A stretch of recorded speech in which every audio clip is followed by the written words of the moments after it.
¿qué tal, jóvenes? En este tutorial voy a explicar el procedimiento a seguir para obtener el vector unitario de un vector expresado en R3. Específicamente voy a dar lo que es el procedimiento a seguir para realizar dicha actividad, lo que le estoy llamando el marco teórico. Bueno, para ello tenemos lo siguiente. Sea un vector, digamos, V, que esté expresado en sus componentes rectangulares, digamos X, Y, Z, o que también puede estar expresado en sus componentes direccionales, X en la dirección Y, más Y en la dirección J, más Z en la dirección K. Entonces, ¿qué tienen que hacer para poder encontrar el vector unitario de este vector? Bueno, recuerde que el vector unitario que vamos a encontrar de este vector va a tener la misma dirección, el mismo sentido, únicamente que ese vector unitario va a tener como norma 1, es decir, va a medir 1. A este procedimiento también ya lo he explicado en otro tutorial que ya está en mi canal y le he llamado normalización de un vector en R3. ¿Ok? Bueno, entonces, ¿qué tienen que hacer primero?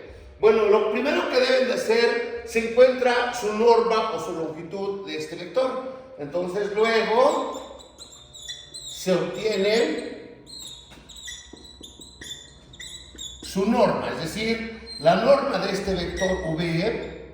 Recuerden, ya lo he explicado también, cómo se calcula mediante la raíz cuadrada de la primer componente al cuadrado más la segunda componente al cuadrado más la tercer componente al cuadrado. Ya sea expresada en sus componentes rectangulares, vean, o también en sus componentes direccionales.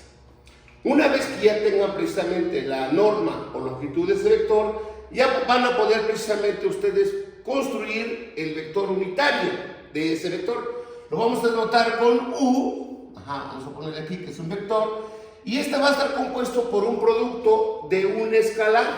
Ese escalar lo vamos a componer como 1 entre la norma del vector V multiplicado por el vector del cual queremos encontrar precisamente su vector unitario. Entonces, por X, Y, Z.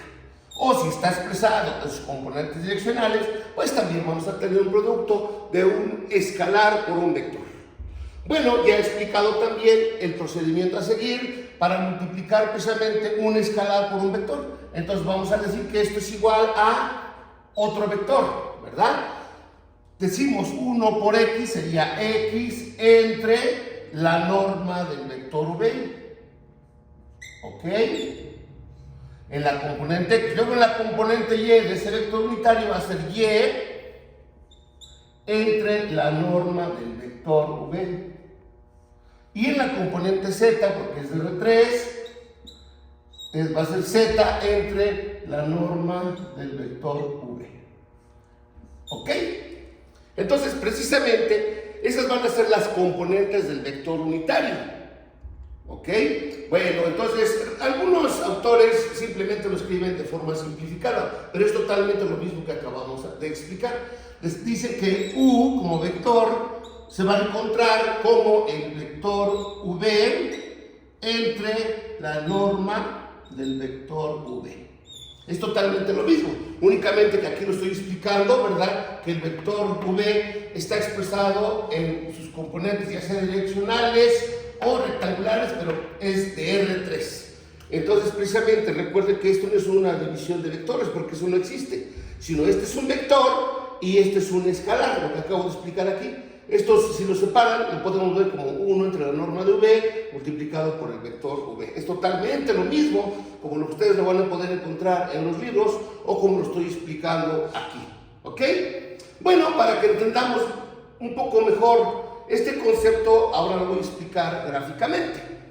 Entonces, partimos aquí de R3. Entonces, precisamente, aquí tenemos el espacio, ¿verdad? Tridimensional. Vamos a ponerle aquí R3, porque tiene tres componentes, X, Y y Z. Cada punto, cada vector va a tener 3 componentes. Definimos en primer lugar nuestro vector V, aquí ya lo estamos graficando. En los componentes rectangulares, V está compuesto por X, Y y Z. Entonces, para llegar a este rojo que estoy teniendo aquí, este vector rojo, nos movimos X en la dirección X o en la componente X, Y, ¿verdad? Y Z. Aquí tenemos el punto. Recuerden que entonces puedo construir un vector iniciando del origen, ¿verdad? Del sistema, y nos vamos hacia ese punto. Esto le ponemos una flecha indicando que ese es el sentido. Este vector rojo es el vector del cual queremos encontrar su vector unitario. Entonces ya expliqué el procedimiento y dijimos que U, ¿verdad? El vector U unitario va a estar compuesto por estas componentes. X entre la norma de V, coma, en la componente Y va a ser Y entre la norma de V, y en la componente Z va a ser Z entre la norma de V. 3 componentes. Bueno, entonces aquí lo representamos gráficamente. Va a tener la misma dirección, el mismo sentido, pero únicamente decimos, ¿verdad? Tal que cumple que este vector U, su norma es igual a 1, su longitud es 1. Entonces aquí estoy explicando de forma gráfica y de forma analítica el procedimiento a seguir para poder encontrar el vector unitario de un vector dado en R3. ¿Vale, jóvenes? Espero que quede claro para que ustedes puedan resolver futuros ejercicios y hagan todo este procedimiento. ¿Vale?